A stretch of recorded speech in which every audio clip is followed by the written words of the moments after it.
Hello दोस्तों, speed 24/7 की YouTube मंच पे आपका स्वागत है। चलिए आज हम लोग देखने वाले हैं वर्णिका भाग 2 हिंदी का लेसन नंबर 3, जो चैप्टर का नाम है माँ। ठीक है, और जिनके लेखक हैं ईश्वर पेटलीकर। अगर आप माँ से प्यार करते हैं तो एक लाइक अवश्य कर देंगे। ठीक है, देखिए सबसे पहले ये जो चैप्टर का नाम है माँ और उनको लेखक हैं ईश्वर पेटलीकर, तो ईश्वर पेटलीकर का इनके बारे में थोड़ा जीवनी को समझ लें। ठीक है, ईश्वर पेटलीकर गुजराती के लोकप्रिय कथाकार हैं। तो यहाँ से सवाल आएगा कि माँ कैसी कथा है? गुजराती। कैसी कथा होगी? गुजराती होगी। इसके कथा साहित्य में गुजरात का समय और समाज, नए पुराने मूल दर्शन और कला आदि रच पक कर एक नई आस्वादकता के साथ उपस्थित होते हैं। खून की सगाई बहुत इंपॉर्टेंट है, यहाँ से एग्जाम में आपका प्रश्न आएगा।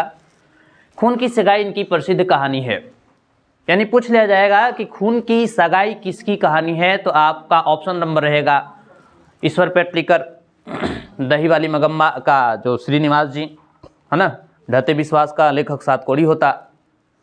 तो ऐसे ऐसे विकल्प बनाया जाएगा। खून की सगाई जो है वो ईश्वर पेटलीकर का लिखा हुआ है। काला पानी इनका लोकप्रिय उपन्यास है। आपसे ऐसे भी सवाल पूछा जा सकता है कि बताइए खून की सगाई क्या है? कहानी है, उपन्यास है, कविता है, व्यंग है। समझ गए? तो ऐसे ऐसे ऑब्जेक्टिव आपको यहाँ पे निकालना है। यहाँ से ये भी पूछ लेगा कि काला पानी क्या है? ऑप्शन ए में मारेगा कहानी, बी में मारेगा कविता, सी में मारेगा उपन्यास और डी में मारेगा इनमें से कोई नहीं। तो आपका क्या है? काला पानी इनका एक लोकप्रिय उपन्यास है। साहित्य के अलावा भी पेटलीकर सामाजिक राजनीतिक जीवन में भी सक्रिय रहे हैं और इनकी दर्जनों पुस्तकें पुरस्कृत और बहु प्रशंसित हो चुकी है। यह कहानी गोपाल दास नागर द्वारा संपादित एवं अनुदित संग्रह माँ से सांभर संकलित है। बहुत अच्छा, यहाँ से भी सवाल पूछा जाएगा कि ईश्वर पेटलीकर किससे संकलित है? गोपाल दास नागर से संकलित है। अब देखिए ये हुआ राइटर के बारे में। अब चलते हैं चैप्टर की तरफ। देखिए इस चैप्टर की प्रमुख पात्रा जो होती है वो मंगू होती है। मंगू, ठीक है। मंगू को पागल अस्पताल में भर्ती करने के लिए सलाह लोग उसकी मां को देते।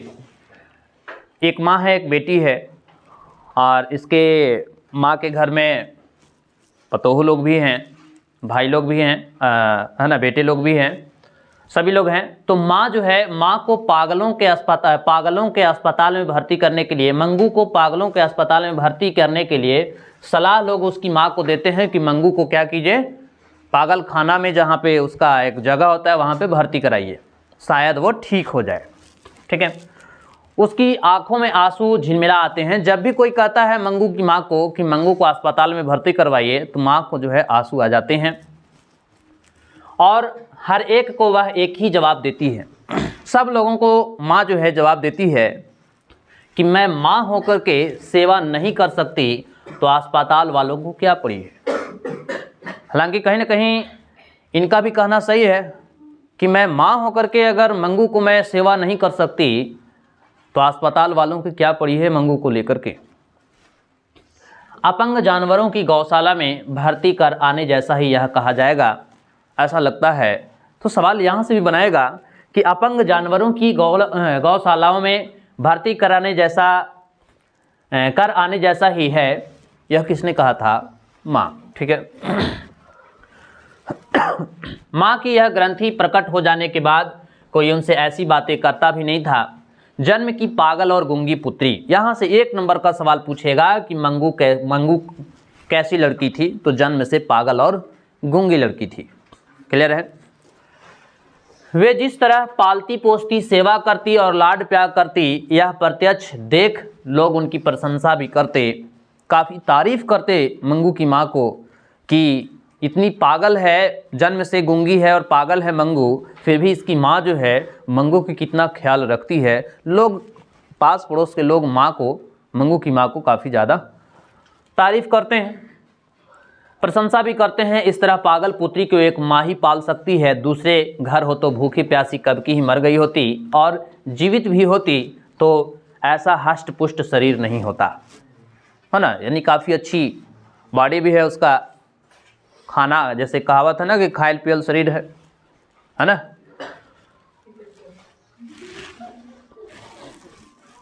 मंगू के अलावा उसकी माँ को 3 संतानें थी। यानी यहाँ से पूछ लिया जाएगा कि माँ कहानी में, माँ एक ऐसी कहानी है गुजराती, माँ कहानी में कितने माँ के कितने बेटे थे या बेटियाँ थी या कितने संतान थी। तो मंगू के अलावा 3 संतानें, यानी टोटल 4 हुए, है ना। तो उसकी माँ को 3 संतानें थी, 2 पुत्र और 1 पुत्री थी। मंगू के अलावा उसकी माँ को 3 संतानें थी, मंगू को छोड़ करके 3 गो, 2 गो पुत्र और 1 गो पुत्री, यानी मंगू के टोटल अगर बात किया जाए तो 2 गो पुत्री और 2 गो पुत्र। ठीक है, दोनों पुत्र पढ़ लिख कर शहर में काम में लगे थे। पुत्री का विवाह हो गया था, एक जो बड़ी लड़की थी यानी मंगू की बहन, उसका विवाह हो गया था और वह अपनी ससुराल चली गई थी। मंगू की माँ अपनी उन 3 संतानों को भूल गई हो यह बात नहीं थी, किंतु उनका समग्र मातृत्व मंगू पर ही निछावर हो गया था। पूरा लाड प्यार दुलार जो है मंगू पर ही लुटाती थी। इसलिए छुट्टियों में जब कभी लड़के घर आते तब उनका घर बार पौत्र पौत्रियों से खिल उठता। पौत्र का मतलब पोता और पौत्रियों का मतलब पोती। ठीक है, पुत्र का मतलब बेटा, पुत्र मतलब बेटा, ठीक है, पुत्री का मतलब बेटी और पौत्र का मतलब होता है पोता और पौत्री का मतलब होता है पोती। ठीक है, समझ आ रहा है। तो पौत्र पौत्रियों से खिल उठता, फिर भी दादी माँ उसके रूप में वह हर्ष में पागल यानी खुशी में पागल नहीं होती थी। उन बालकों को वह लेती खिलाती और लाड प्यार करती।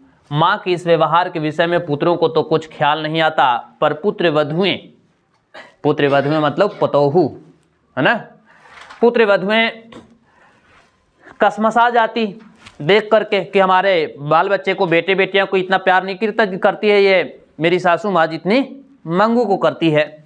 दोनों बहुएं की पति से यह एक ही फरियाद थी कि अपने पुत्र के बालक उनके बिल्कुल अच्छे नहीं लगते और पगली मंगू को छाती से भी अलग नहीं करती। यानी माँ के पतोहू लोग जो थे उन लोगों को भी बुरा लगता था जब शहर से गांव आते थे, चूँकि इनके भी बेटे बेटियाँ थी, तो ये चाहती थी कि मेरे बेटे बेटियाँ को दादी जो है से खिलाए, लेकिन वो ज़्यादा ध्यान देती थी मंगू पे, चूँकि मंगू जो है पहले से गूंगी, जन्म से गूंगी और पागल थी। मातृत्व के स्नेह में खिंची बहुएं माँ जी के प्रति अन्याय कर बैठी। इतना ही नहीं, पुत्री के बालकों के प्रति भी माँ जी का व्यवहार वैसा ही था। इस कारण बहुएं पति के आगे बड़बड़ा कर जब थक जाती तब पुत्री माँ के मुंह पर ही सुना देती। तब पुत्री जो है वो माँ के मुंह पे ही सुना देती उसकी, यानी मंगू की बहन।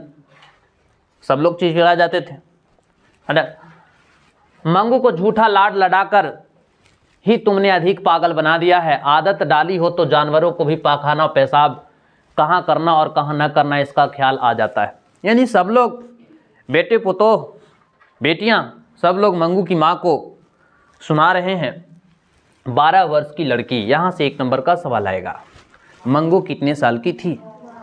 मंगू 12 वर्ष की लड़की जितनी पगली हो पर उसे आदत डाली हो तो क्या इतना ख्याल भी ना आए। वह गूंगी है पर कुछ बहरी नहीं है कि हमारी बात भी ना सुने। भूल करने पर 2 थप्पड़ लगा दिए होते तो दूसरी बार तुरंत ख्याल रखे, है ना। ऐसा बोला जा रहा है कि तुम ही जो है से सर पर चढ़ा के रखी है। उसकी पुत्री आगे कुछ बोले उससे पहले ही माँ जी की आंखें बरसने लगी, यानी माँ जी रोने लगी। पुत्री का हृदय भी भर आया, परंतु कलेजा कठोर कर वह मन की बात निकाले बिना रह सकी। और तुम समझती हो मंगू को लाड प्यार करके उसे सुखी बनाती हो, पर यह समझ लो कि तुम ही इसकी वास्तविक दुश्मन हो। उसकी मंगू की बहन कह रही है अपनी माँ को कि तुम सोच रही हो कि हम मंगू को बहुत अच्छे कर रहे हैं लाड प्यार कर करके, लेकिन ये वास्तविक रूप से देखा जाए कि तुम लाड प्यार कर करके मंगू को और तुम अपंग बना रही हो, एक प्रकार का दुश्मन हो, है ना। तुम कुछ हमेशा बैठी रहने की नहीं हो, भाभीयों के पाले पड़ेंगी तब नित्य उसके मलमूत्र धोने का झंझट कोई नहीं करेगा। यानी कह रही है बेटी कि जब तुम चली जाएगी इस दुनिया से, तब जब भाभीयों की हत्थे पड़ेगी ना मंगू, तब मंगू को सब समझ में आने लगेगा, फिर नहीं करेगा और वह दुखी हो जाएगी। कुछ रुक कर धीमे स्वर में बोली, कहावत है या झूठी नहीं, पराई माँ ही कान छेदती है ना। अस्पताल में, हाँ कान छेदती है, अस्पताल में रखने से पागलपन दूर होने का तो नहीं, पर मल मूत्र और कपड़ों का ध्यान आ जाएगा तो भी बहुत है। ये उसकी बहन बोल रही है माँ को।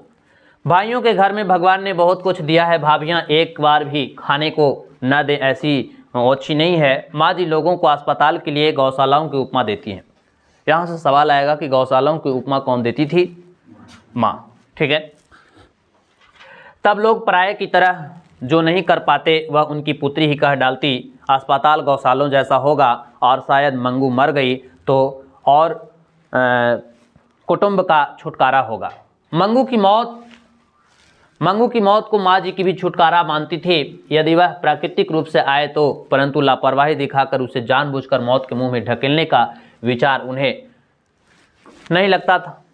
मंगू की माँ भी चाहती थी कि अगर प्राकृतिक रूप से मौत आ जाए तो बेहतर है, लेकिन वो अपने से नहीं चाहती थी कि किसी कारण में उसको मौत के मुंह में ढकेल देना, यानी मृत्यु के मुंह में चले जाना, है ना।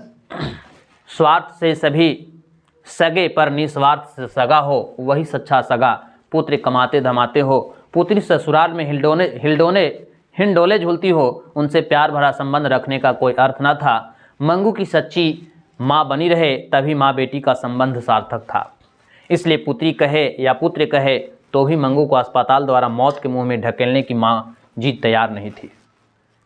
पुत्र भी कहता था और पुत्री भी कहती थी माँ को कि माँ मंगू को अस्पताल में भर्ती कराया जाए, तो ये कहती थी कि नहीं, अस्पताल जो है गौशालाओं की तरह है, गौशाला की उपमा दे करके, और चुप हो जाती थी, नहीं चाहती थी कि मंगू को मैं अस्पताल में भर्ती कराऊं। पुत्र माँ के इस भाव के समझ गए थे, इसलिए वे कभी ऐसा बात करते ही नहीं थे, क्योंकि 3 गोरे निष्पात डॉक्टरों ने एकमत होकर निदान प्रकट किया था कि पागलपन मिटाना संभव नहीं है ना। केवल एक विश्वास था कि किसी ट्रेंड और अनुभवी नर्स या डॉक्टर की देखरेख में रखा जाए तो आदत के कारण शायद उसे शौच और कपड़ों का ध्यान आ जाए, अच्छे से कपड़ा पहन ले और अच्छे से शौच भी अपने से कर ले, है ना। परंतु ऐसी अवस्था घर के पास हो सके यह संभव नहीं था, इसलिए वे जो है वो मौन थे, यानी चुप थे। फिर भी माँ जी ने अपनी श्रद्धा के अनुसार उपचार जारी रखे थे। दवा करने वाले बिना बुलाए घर आ पहुँचते। शिलाजीत बेचने वाले या हींग बेचने वाले मंगू को पागल जानकर वे दवा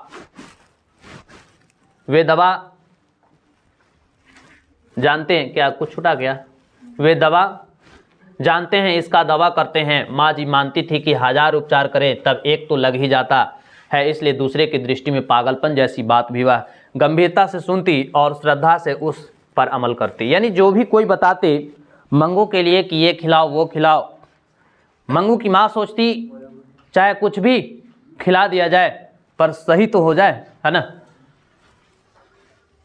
किसी ज्योतिषी ने कहा था कि आने वाले अगहन का महीना इसके लिए श्रेष्ठ है, इसलिए संभव है वह ठीक हो जाए। कोई ने कह दिया था कि अगहन का जो महीना आता है जिसमें धान कटता है ना, खरीफ फसल की कटाई होती है, तभी से अगहन का महीना माँ जी के लिए आराध्य देव बन गया। यहाँ से भी 1 नंबर का सवाल आएगा कि अगहन का महीना या माँ जी के लिए कौन सा महीना आराध्य देव बन गया था। तो माँ जी के लिए अगहन का महीना जो है आराध्य देव बन गया था। ठीक है। अगहन के महीने में मंगू के 14 वर्ष पूरे हो जाते थे। यहाँ से भी 1 नंबर का सवाल बनाया जा सकता है कि मंगू को 14 वर्ष कब पूरे होंगे? अगहन के महीने में। इसलिए कोई बुद्धिमान व्यक्ति जिस तरंग में नहीं चढ़ जाता वैसी तरंग में माँ जी चढ़ जाती। 14 पूरा होते तो मंगू की बड़ी बहन का विवाह कर दिया था। मंगू पागल ना होती तो आज इसका भी विवाह तय हो गया होता। यदि अगहन के महीने में इसका पागलपन मिट जाए तो मरी का रूप तो ऐसा है कि मूर्ति आ यानी वर, मूर्ति आ मतलब वर मतलब दूल्हा, है ना, उसे देखने के साथ ही हाँ कह दे। यानी काफ़ी सुंदर भी थी मंगू। और जैसे सब कुछ ठीक हो गया हो वैसे वह विवाह की योजना भी मन में बनाने लग जाती है। कौन? माँ। ठीक है। कुसुम जो है कुसुम नहीं कम्मू जो है मंगू की बड़ी बहन है। यहाँ से भी 1 नंबर का सवाल आएगा कि मंगू की बड़ी बहन का नाम क्या है? तो मंगू की बड़ी बहन का नाम कम्मू है। ठीक है। के समय घर की स्थिति आज जैसी नहीं थी। आज तो दोनों भाई शहर में अच्छा कमाते हैं, पानी की तरह पैसा खर्च करते हैं, फिर मंगू के विवाह में किस लिए पीछे घूम कर देखेंगे, है ना। एक बार मंगू एक बार मंगू बुद्धिमान के साथ हौज में पेशाब करने बैठी। ठीक है, उससे प्रसन्न होकर माँ जी कई दिनों तक हर एक के आगे प्रायन करती रही, ज्योतिषी का कहना ठीक होगा। ठीक है, मंगू अब से पहले कभी भी नहीं, और यह पहली बार अपने आप हौज में पेशाब करने बैठी थी। इससे पहले कभी नहीं, अपने से सब चीज़ उसको कराना पड़ता था। सुनने वालों को गले से वह बात उतरनी कठिन थी, क्योंकि यह सुनते समय मंगू पेशाब कर गीली मिट्टी को अंगूठे से खुरेदती नजर पड़ती थी। मंगू का आदत था, पागलपन थी, पेशाब करती थी तो मिट्टी को जो है से अंगुली से खुरदने लगती थी। माँ जी की दृष्टि उस तरफ जाते ही बुद्धिमान पुत्री को जैसे शिक्षा देती हो वैसे धीरे से कहती, मंगू ऐसा गंदा नहीं करना चाहिए, है ना। अच्छा बेटा, ठीक है, कोई बात नहीं है, मंगू कहा करके माँ जो है मंगू को ऐसे बोलती है। मंगू को धुन आती और वह खड़ी हो जाती तो उन्हें नई बात मिल जाती। मैंने कहा तो समझकर बुद्धिमता की तरह जो है मंगू खड़ी हो गई। इस प्रकार माँ जी का आशा भरा अगहन का महीना आया। अगहन का महीना माँ जी के लिए आराध्य देव का महीना था ना। ठीक है, फिर मंगू अच्छी तो न हुई, पर शहर के कन्या विद्यालय में पढ़ती गांव की एक लड़की कुसुम, मंगू तो ठीक नहीं हुई उस अगहन के महीने में, लेकिन अस्पताल में जो भर्ती कराया गया था उस गांव की ही एक लड़की थी जिसका नाम था कुसुम। मंगू की बड़ी बहन का नाम कम्मो, है ना। जबकि कुसुम जो है पागल हो गई, उसी गांव की लड़की। मंगू की तरह उसे भी टट्टी पेशाब का ध्यान न रहता। माँ जी को इसे दुख तो हुआ, पर साथ साथ संतोष भी हुआ कि अच्छी भली लड़की पागल होते ही इस प्रकार विवेक को खो बैठती है, यानी बुद्धि खो बैठती है। तो जन्म से पागल मंगू बेचारी को ऐसा ख्याल ना हो तो इसमें क्या आश्चर्य की बात है, क्या घबराहट की बात है। कुसुम को दवाखाने में भर्ती करने का निश्चय हुआ। कुसुम को, मंगू को नहीं, कुसुम उसी गांव की एक लड़की है। ठीक है, यह समाचार जानकर माँ जी को लगा कि उसकी माँ जीवित होती तो उसे अस्पताल में भर्ती ना करने देती, यानी कुसुम की माँ नहीं होगी, तब तो बोल रही है। माँ बिना सब कुछ सुना, कहा जाता है वह झूठ थोड़े ही है। इसके साथ उसकी माँ आंखें बंद हो जाने पर मंगू को भी उसके भाई दवाखाने में भर्ती कराते वैसा दृश्य उन्हें कांप गया। और जब ये सुनी कि कुसुम भी जो है अस्पताल में भर्ती होने जा रही है तो उसको लगा कि अगर इसकी माँ होती तो कुसुम भी आज पागल खाने में अस्पताल में भर्ती नहीं होती।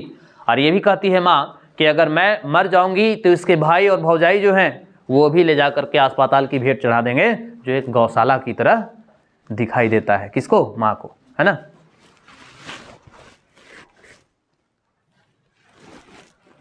पहले महीने के अंत तक कुसुम को अच्छा फायदा हुआ। जब वो अस्पताल में भर्ती हुई, समाचार मिला, उसे बांध कर रखा जाता था। किसको? कुसुम को, है ना। पर अब तो स्वतंत्र घूमती है और उपद्रव भी नहीं करती है, बदमाशी नहीं करती है।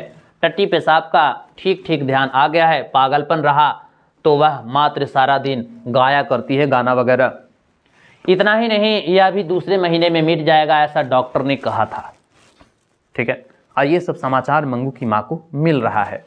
दूसरे महीने में कुसुम का पागलपन मिट गया। फिर भी एक आध महीना रहे तो अच्छा ही, ऐसा ही डॉक्टर की सलाह से उसे तीसरे महीने भी रखा गया।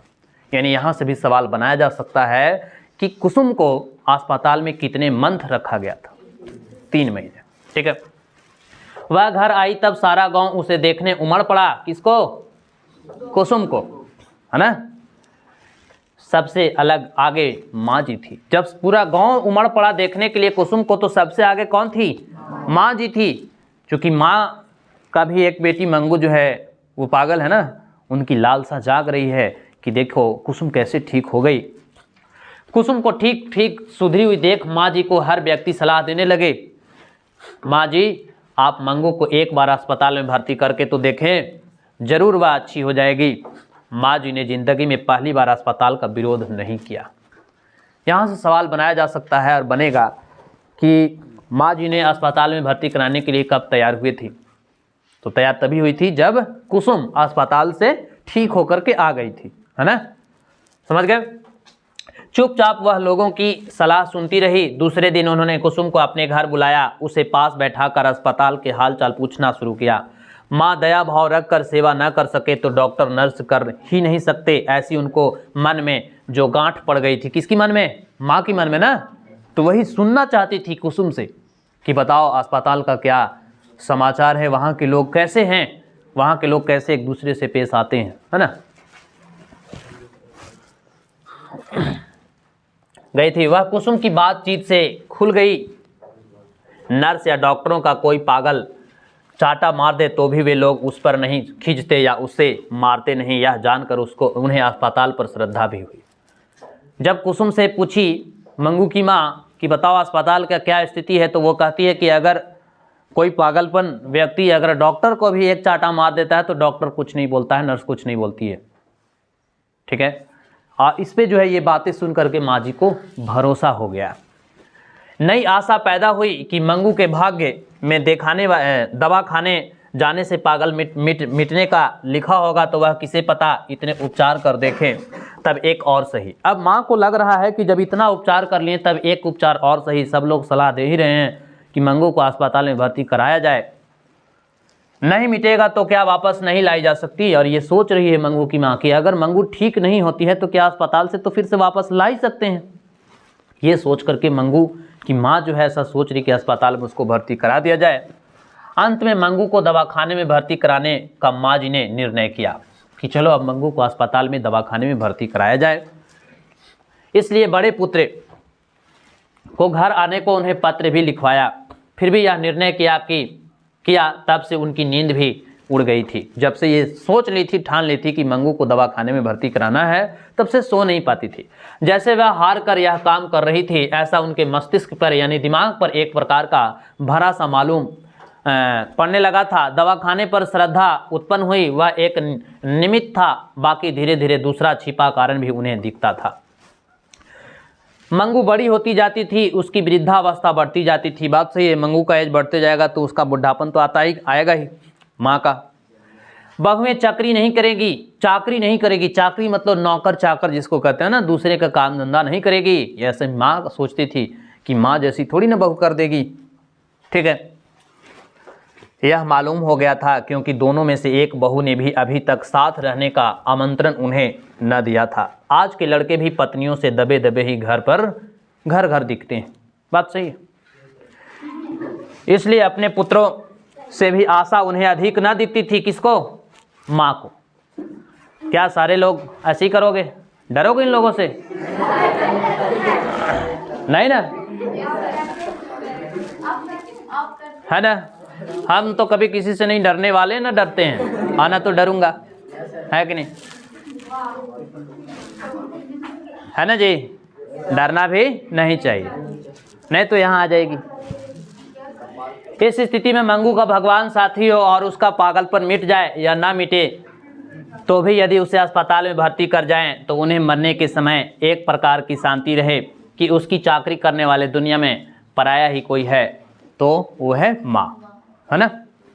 इस विचारधारा के साथ माँ जी की आंखों से इतना अधिक पानी बह जाता कि बिछौना तर हो जाता बिछौना, यानी कि बिछावन जो है भीग जाता, ठीक है, समझ गए। हृदय पुकार उठता, चाहे जो बहाना भले ही निकाल लो, पर मूल बात इतनी है कि वह स्वयं भी पुत्री से थक गई। कौन? खुद भी जो है से पुत्री से थक गई, वो उसकी माँ, ठीक है। माँ जी नींद में चौंक उठती, बोल उठती, क्या मैं थकी हूँ? नींद में ही चौंक उठ जाती, घबराती कि मैं थकी हूँ क्या। हृदय और दूने वेग से पुकार उठता, एक बार नहीं 1000 बार। माँ जी को लगा उन्हें पुत्री को पत्र लिखकर ही बड़ी भूल की है। माँ जी को ऐसा लगा कि पुत्र को पत्र जो लिख दी है, उसको लगा है कि हम बहुत बड़ा गलती कर दिए हैं, पुत्र को पत्र नहीं लिखना चाहिए। अभी भी माँ को मन में ऐसा विचार नहीं आ रहा है कि अच्छे तरीके से कि हम मंगू को अस्पताल में दवाखाने में भर्ती कराया जाए। इतनी जल्दी क्या थी कि जाड़े मुँह से दवाखाने में भर्ती कराना पड़े। रात में मैं उसे कितनी ही बार उठाती हूँ, दवाखाने में इस तरह घड़ी घड़ी कौन उठाएगा, ऐसा लग रहा है। गर्मी में भर्ती कराने का रखा होता तो ठीक था, परंतु पत्र मिलते ही पुत्र आ पहुँचा। अस्पताल में भर्ती करने के लिए मजिस्ट्रेट से ऑर्डर भी प्राप्त कर लिया। 1 सप्ताह में मंगू को भर्ती करने का तय हो गया। माँ जी को विश्वास हो गया कि पुत्र पगली बहन को अस्पताल में ढकेल कर बोझ उतारना चाहता है। ऐसा माँ को लगा कि पुत्र जो है अपना बोझ उतारना चाहता है अस्पताल में मंगू को ढकेल करके। ऐसा ना होता तो पत्र मिलते ही किस लिए आ पहुँचता। तरह तरह की बातें सोचती है माँ। और बात सही है कि माँ अपने बेटे और बेटियों के लिए अपनी कुर्बानी भी दे सकती है ना। कुछ सोर्स आदि लगाकर तुरंत डॉक्टर तथा मजिस्ट्रेट से मंजूरी कराता ही कि इसलिए उन्हें लगता था कि अभी यह विचार स्थिति कर दें, विचार जो है स्थगित कर दे, यानी रोक दे कि नहीं, मंगू को दवा खाने में भर्ती नहीं कराना। ए लड़का, क्या कर रहे हो तुम जी? इशारा कर रहे हैं, बार बार, नहीं समझ रहा है, अच्छा नहीं लग रहा है, निकल जाइए यहाँ से। अपने डिस्टर्ब कर रहा है, दूसरे को भी डिस्टर्ब कर रहा है। और जैसा लोल वहां पे बैठा है जो वो है। और गर्मी में भर्ती करे, पर पुत्र से कहने के लिए जुबान खुलती ही नहीं थी। पुत्र से बोलने के लिए इसकी जुबान नहीं खुलती थी माँ को, उनको भी लगता था डर। वह बड़ी मुश्किल से छुट्टी लेकर आया होगा और भर्ती करने का प्रबंध कर चुका, तो अब मना करूं तो उसे लगेगा कि माँ को कोई दूसरा धंधा नहीं है ये सबको छोड़कर, ऐसा माँ को लग रहा है। देखिए, अगर अच्छे से पढ़िएगा ना, कहानी को ठीक ठाक से सुनिएगा, तो अगर एग्जाम सेंटर में कहीं पे अकेले भी बैठे रहोगे ना एक रूम के अंदर, तो क्वेश्चन सारा बन जाएगा। और जब अच्छे से नहीं पढ़िएगा ना, तो वही ताक झाक करना शुरू कर दीजिएगा, और ताक झाक में पता नहीं चलेगा कि इस क्वेश्चन में मुश्किल से 2-4 को क्वेश्चन बनेगा और 3 घंटा 3.25 घंटा पार हो जाएगा। अभी पढ़ने का समय है, पढ़ लीजिए। समझ में नहीं आता कि तुम लोग की पूरी दुनिया जहान की बातें यही सुनना होता है। अरे कितने बार कहें कि बाहर जाके बतिया लीजिए, उसके बाद आके बैठो। मंगू को अस्पताल में भर्ती कराने जाना था। उस रात माँ जी को बिल्कुल नींद नहीं आई। सुबह एक विचार यह भी आया कि वह साथ में ना जाए तो अच्छा। उसको लगा कि माँ को लगा कि मंगू को साथ में नहीं जाएंगे, क्योंकि माँ का दिल अजीब होता है ना। अस्पताल वाले बेटी को उनसे अलग करेंगे, यह उनसे सहन नहीं होगा, ऐसा सोच रहे थे। पर अस्पताल में कैसी व्यवस्था है यह सब अपनी नज़रें से देखेंगी नहीं, तब तक चैन नहीं पड़ेगा। यह संभव नहीं था, इसलिए विवश होकर के, मजबूर होकर के वो जाने को तैयार हुई। पर मंगू को लेकर घर के बाहर निकलने लगे, तब मानो उस पर ब्रह्मांड का भार आ गया हो, पूरी विश्व का, पूरी दुनिया का एक भार सा दिखने लगा हो। मंगू की माँ को आंखों में सावन भादो शुरू हो गया हो, यानी रोना धोना चालू हो गया हो। नज़र मंगू पर चिपक गई थी, वह किसी भी तरह उखड़ती न थी और मंगू को एकटक देखती थी।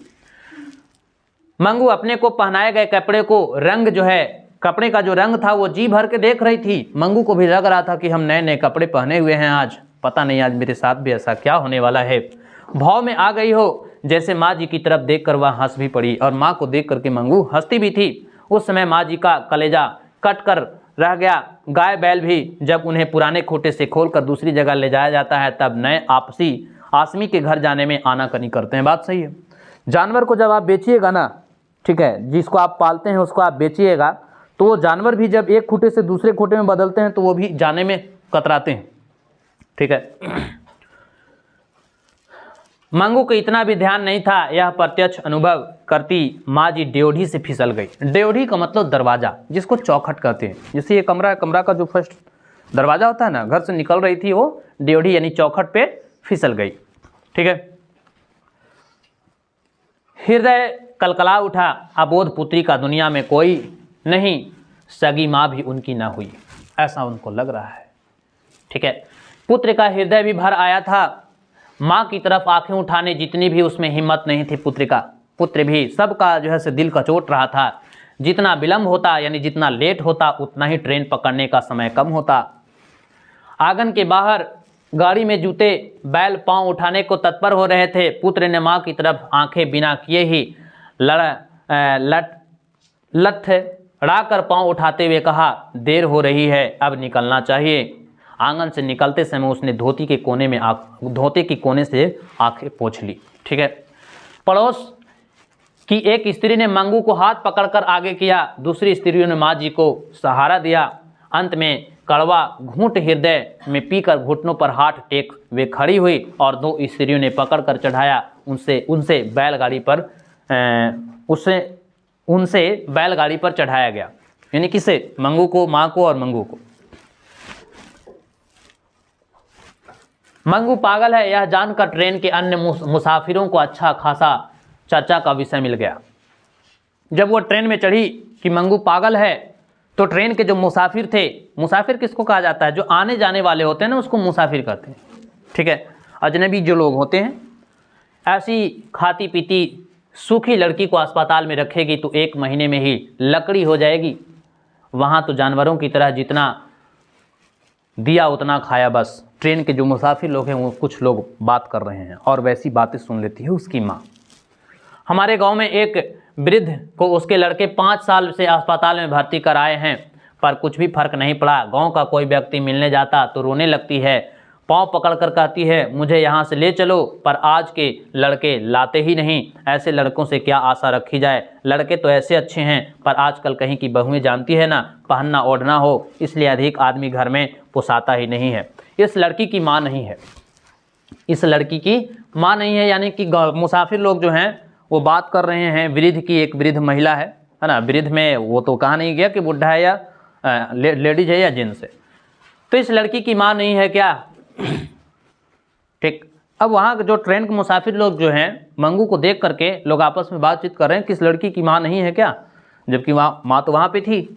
माँ जी को यह घाव जो है असहाय हो गया, आंखों से में आंसू आ गए, कंठ रूंध गया, सर में से आंखें झुक गई। साथ साथ सिर झुकते ही माँ जैसा उसका दावा भी अपने आप व्यक्त हो गया। बाप रे, आप माँ होकर इसे ढकेल रही हैं। मुसाफिर लोग भी बोल रहे हैं कि आप माँ होकर के आप इसे अस्पताल में दवाखाने में ढकेल रही हैं। फिर अस्पताल वालों को क्या दोष दिया जाए? मुसाफिर लोग बोल दिए, ट्रेन में बैठे लोग। माँ जी यदि अकेली होती या लड़के को बुरा लगने का भय ना होता तो लौटती गाड़ी से मंगू को लेकर घर वापस आ जाती, परंतु दूसरा उपाय नहीं था। इसलिए भारी कदमों और भारी हृदय से वह अस्पताल में प्रवेश हुई। मुलाकात का समय था, इसलिए बीच के खंड में रोगी और उनके संगे संबंधी अलग अलग बैठे थे। मुलाकात का समय था, यानी डॉक्टरों से मुलाकात का समय था।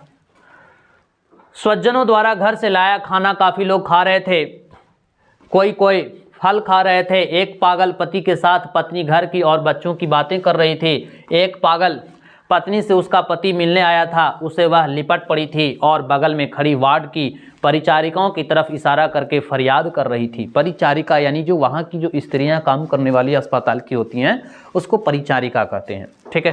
ये भूतनियाँ मुझे अच्छे कपड़े पहनने को नहीं देती, इशारा करके कहती है ये जो भूतनियाँ है ना वो नर्स, ये कपड़े मुझे अच्छे पहनने को नहीं देती है। ये पागलपंती है तो बोल रही है अपने पति से। अच्छा खाना नहीं देती, सिर में डालने को तेल भी नहीं देती। माँ जी उस समय परिचारिकाओं की तरफ देख रही थी, लेकिन कुसुम जो लड़की थी वो कुसुम तो संतावना दे गई थी ना माँ को कि नहीं वहाँ के लोग अच्छे हैं। लेकिन ये जब कुछ लोग मुसाफिर लोग भी माँ को सुना दिए और वहाँ जाकर के पागलपंती लोग जो उससे कर रहे हैं वैसे भी माँ देख ली तो उसका और दिल जो है फटता चला जा रहा है। उस पागल स्त्री के लिए जो परिचारिका थी वह हंस कर बोली, अब मैं तुम्हें सब कुछ दूंगी, तुम्हारे पति अच्छा अच्छा खाने को लाए हैं, एक बार खा लो, ठीक है। उस पगली स्त्री ने कहा मैंने मंजन नहीं किया है, ठीक है, मुंह नहीं धोया है। माँ जी ने देखा तो उसका मुंह क्या था, धुला हुआ था, मंजन की हुई थी। फिर भी जरा भी खींचे बिना परिचारिका ने पानी का लोटा लाकर मुंह धुलवा दिया, उसकी दिल की तसल्ली के लिए रुमाल से मुंह पोंछ दिया। माँ जी को विश्वास हो गया कि काम करने वाले तो दयालु हैं।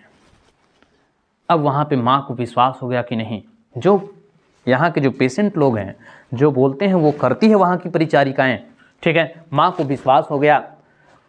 डॉक्टर और स्त्री वार्ड की मैट्रन आ गई। माँ जी के पुत्र मजिस्ट्रेट का ऑर्डर दिया। माँ को संतोष हो इसलिए ऊंचे स्वर में मंगू की देखभाल अच्छी तरह करने को कहा। मैट्रन ने कहा इस बात आपको चिंता नहीं करनी चाहिए, इस बात पे चिंता आपको नहीं करनी चाहिए, वो सब फिक्रें हम लोगों की है, आप जरा सा भी फिक्र ना करें। हाँ, ये चैप्टर थोड़ा लंबा हो सकता है, लेकिन हिंदी का पार्ट एक ऐसा होता है कहानी का कि अगर बीच से छोड़ दिया जाए तो फिर आपको पढ़ने में मज़ा नहीं आएगा और समझ में नहीं आएगा। इसलिए दिल थाम के बैठे रहिए और कहानी का मज़ा लीजिए, ठीक है। बीच में ही माँ जी बोली, बहन चिंता तो इसलिए करनी पड़ती है कि यह एकदम पागल है, कोई इसके पास बैठकर खिलाए नहीं तो यह खाती भी नहीं। माँ जो है कह रही परिचारिका से कि माँ कहती है कि ये तो ऐसी लड़की है ना कि अगर पास में खाना रख भी दिया जाए तो नहीं खाएगी जब तक इसे कोई मुंह में खिलाएगा नहीं, ठीक है। इतना कहते हुए उनका कंठ जो है से भर आया। फिर माँ जी जो है अंदर से उसकी आत्मा जो है रोने लगी और वाक्य जो है से अधूरा रह गया, वो पूरी बातें बोल नहीं पाई। दूर खड़ी परिचारिकाएं निकट दौड़ी आई। एक बोली, माँ जी आप किसी तरह की फिक्र ना करें, हम इसे मुंह में कौर कौर डाल करके खाना खिलाएंगे। ठीक है। भरी भरी आवाज में माँ जी बोली, यही तो बहन मुझे कहना है, इसे टट्टी पेशाब का भी ख्याल नहीं रहता है। ठीक है। यह रात में कपड़े बिगाड़े तो देखना, नहीं तो गीले में सोए रहेगी, पेशाब कर देती है सोए में। ठीक है। वायु हो जाएगा, वायु मतलब वहाँ के वातावरण खराब हो जाएंगे, तबीयत और खराब हो जाएगा। दूसरी परिचारिका बोली, रात में 4-5 बार जांच की जाती है माँ जी। माँ जी ने कहा, रात में रोशनी जलती रहने से इसे नींद नहीं आती। सारी बातें बता रही है कि लाइट अगर जलता रहेगा तो मंगू को नींद नहीं आता है, लाइट बंद करके रहने दीजिएगा तब ये सो पाएगी। जिसे नींद नहीं आती उसे नींद की दवा दी जाती है। कौन कहा? परिचारिका। ठीक है। इसे दूसरे उपद्रवी मरीज मारे पीटे नहीं, वह भी देखना। ठीक है। जो उपद्रवी होते हैं उन्हें अलग रखा जाता है, परिचारिका बोलती है। यहाँ माँ कह रही है, यहाँ परिचारिका बोलती है। रात में सबको अलग अलग कमरों में सुलाया जाता है। क्लियर है। मिलने आने वाले लोग विदा लेते तब रोगी को अंदर के कमरे में ले जाने के लिए दरवाज़ा थोड़ा खुलता। इस अवसर पर लाभ लेकर माँ जी नज़र 2-3 बार अंदर घूम जाती थी। 3-4 स्त्रियों को अस्त व्यस्त बालों में, अस्त व्यस्त कपड़ों में उन्हें अंदर घूमते हुए देखा। एक ने उनकी तरफ देखकर छाती कुटी और भयभीत आंखों से देखा कि वह डर गई। ठीक है। इस पर उन्हें अंदर के रहने की जगह देखने की इच्छा हुई। माँ की मंगू को जिस कमरे में रखना हो वह मुझे दिखला दे। ऐसा माँ को लगता था कि वहाँ की जो लोग हैं ना, जो पेशेंट लोग हैं, उनको लगता था कि अजीबोगरीब हालात बना करके लोग घूमते थे, रहते थे। तो मंगू की माँ को डर सा लगता था, तो उनको लगता था कि जिस कमरे में मंगू को रखा जाए उस कमरे को हमें दिखा दिया जाए। ठीक है। मेट्रेन ने कहा, अंदर किसी को देखने जाने का नियम नहीं है। ठीक है, बात सही है। आप अस्पताल में सिर्फ एक पेशेंट होता है, पेशेंट के अलावा कोई नहीं होता है। कोई होता है किसी को जाने देता है? नहीं जाने देता है। ठीक है। विस्मय भरे नेत्रों आंखों से यह नई दुनिया देख रही थी मंगू की माँ। माँ जी बगल में लपकी, सिर पर हाथ रख माँ जी रोज की तरह स्नेहमय कहते हुए बेटा शब्द उच्चारित करने लगी। मंगू को, बेटा ठीक से रहना। तभी उनका स्वर फूट पड़ा, मरने के समय जैसी एक लंबी सिसकी फूट पड़ी। इस आक्रंदन में सारा अस्पताल डूब गया।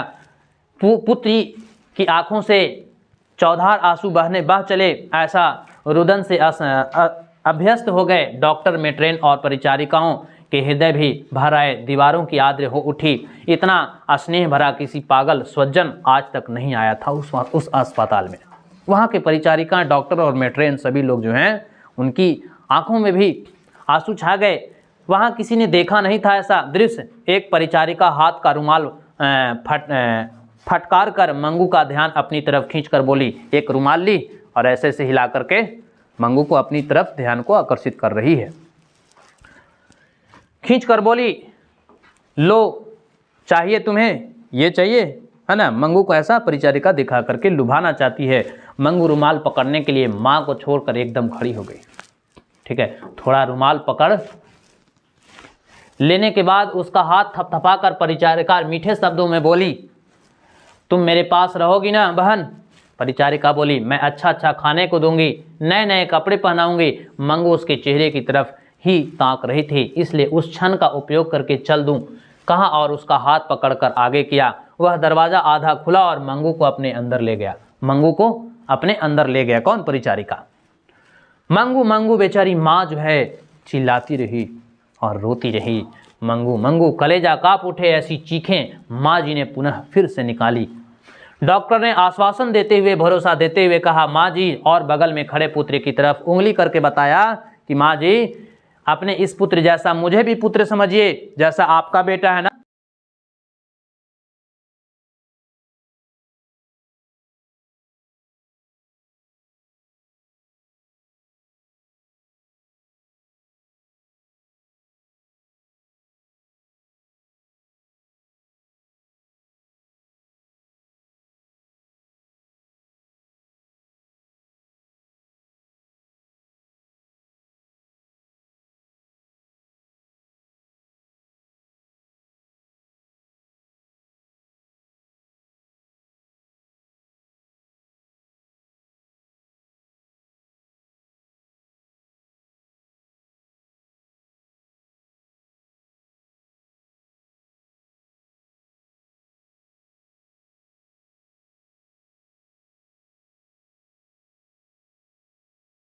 की सिसकियां रुक गई। जब इतना संतावना दिया गया डॉक्टर के द्वारा कि जिस तरह से कुसुम जो है अपनी यादाश्त को वापस लाई है, ठीक होकर के गई है, ठीक उसी प्रकार से जो है वो भी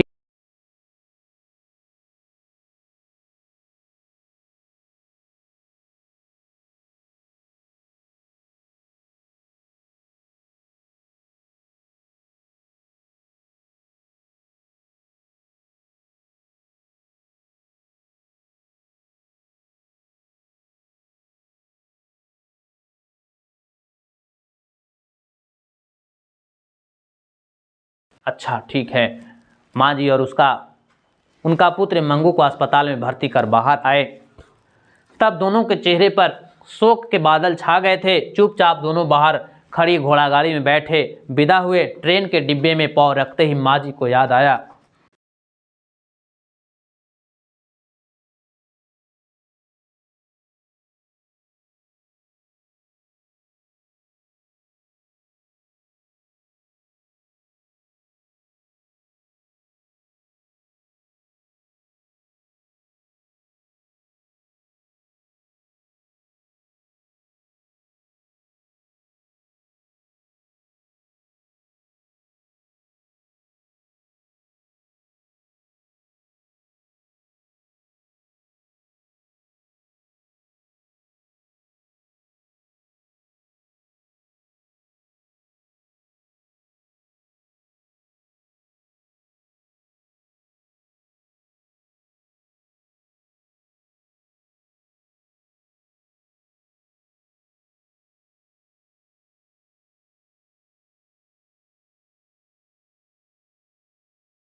रोती किसी की मृत्यु हो गई है क्या?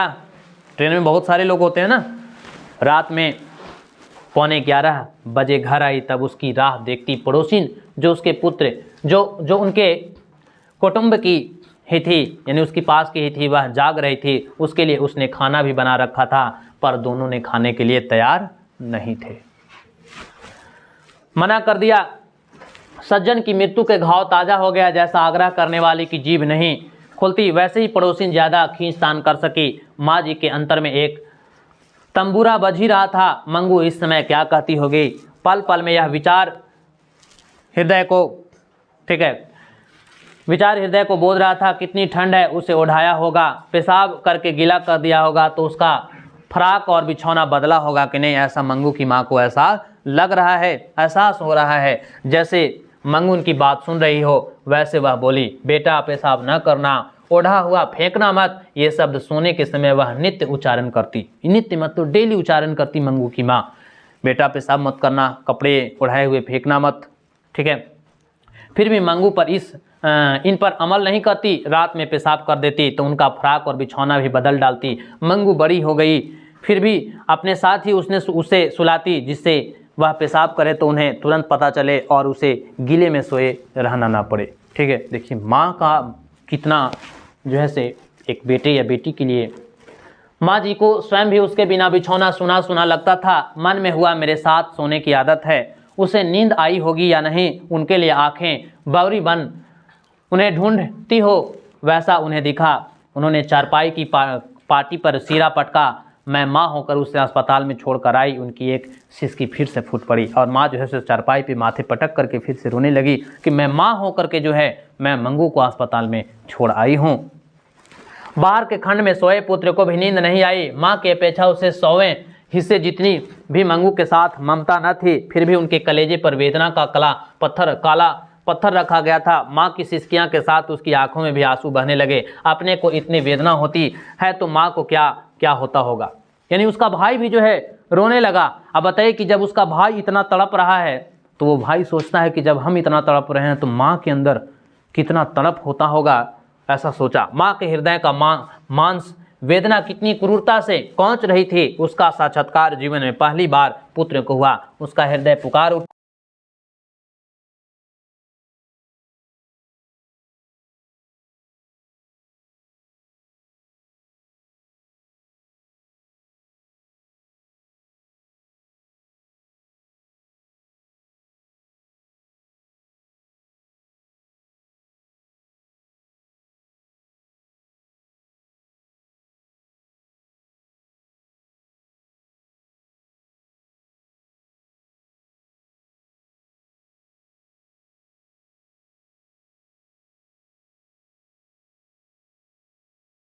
आकर संतावना दे देता। कौन? उसका बेटा।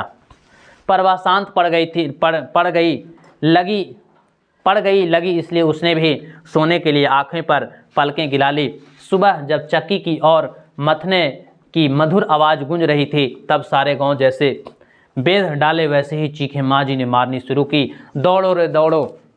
माँ को सब्र नहीं हो रहा था। जैसे ही सुबह हुआ, ऐसा लगा कि मंगू आ गई। वो चिल्लाने लगी, दौड़ो रे दौड़ो, मेरी मंगू को मार डाला रे। पुत्र चारपाई से उछल पड़ा। पड़ोसी दौड़ आए। चक्की और मथनियाँ रुक गई। चक्की मतलब सुबह का वक्त था तो गेहूं पिसा रहा होगा, मथनी मतलब दही मथा रहा होगा, ठीक है। सारी रुक गई। जिसने सुना वही दौड़ आया, और जो आए वह ठिठक गए मतलब रुक गए, है ना। लोगों ने सोचा कि यहाँ तो कुछ नहीं है। माँ जी मंगू की श्रेणी में मिल गई थी, और माँ जी भी जो है मंगू के जैसा पागलपन हो गई थी, ठीक है। और आज का ये कहानी समाप्त हुआ। ये था माँ और बेटे और बेटियों का प्यार, कि एक माँ जो होकर के अपने बेटे और बेटियां के लिए कितनी संतावना और कितनी भरोसेमंद और कितनी जो है से दिखाती है। चलिए बोध और अभ्यास की तरफ चलें, थोड़ा कुछ क्वेश्चन से रूबरू हो जाएं। पहला सवाल है, मंगू के प्रति माँ और परिवार के अन्य सदस्यों के व्यवहार में जो फर्क है उसे अपने शब्दों में लिखिए, ठीक है। माँ मंगू को अस्पताल में क्यों नहीं भर्ती कराना चाहती? विचार कीजिए। आप समझ रहे होंगे, कहानी तो सुने है ना। क्यों नहीं भर्ती कराना चाहती? माँ जो है अस्पताल को, दवाखाना को गौशाला की उपमा देती थी ना, ठीक है। कुसुम के पागलपन में सुधार देख मंगू के प्रति माँ, परिवार और समाज की प्रक्रिया को अपने शब्दों में लिखिए कि कुसुम को पागलपंती कैसे उस अस्पताल में सही हुई थी। कहानी की शीर्षक की सार्थकता पर विचार कीजिए। इस कहानी के शीर्षक कौन है? तो इस कहानी के शीर्षक कौन थे? ईश्वर पेटलिकर। उनकी शीर्षक की सार्थकता पर विचार करना है कि वो कैसे इस कहानी को लिखा है, ठीक है। मंगू जिस अस्पताल में भर्ती की जाती है, उस अस्पताल के कर्मचारी का व्यवहार कुशल है या नहीं, संवेदनशील है या नहीं, विचार कीजिए। यानी जो दवाखाने में, अस्पताल में जो भर्ती कराई गई है मंगू को, उस अस्पताल की जो परिचारिकाएं हैं, मेंट्रॉन है, डॉक्टर हैं, वो सब संवेदनशील है कि नहीं, उनके बारे में लिखना है। कहानी का सारांश प्रस्तुत कीजिए। सारांश कहने का मतलब है कहानी का एक छोटा सा रूप, जो इतनी सी कहानी आप बड़ी पढ़ रहे हैं, उस कहानी का एक छोटा सा संक्षिप्त रूप आप उसकी पूरी सारांश में कम से कम 200 से 250 शब्दों में लिख देना है। तो आज का ये लेसन समाप्त हुआ, लेसन नंबर 3। हम लोग मिलेंगे नेक्स्ट वीडियो में लेसन नंबर 4 के साथ। तो इसी तरह से वीडियो में बने रहना है, लाइक शेयर और सब्सक्राइब करते रहना है। और अगर आप ये काम करते रहते हैं तो मैं भी आपके लिए हर एक टॉपिक वाइज वीडियो लाता ही रहूँगा। चलिए ठीक है, मिलते हैं नेक्स्ट वीडियो में।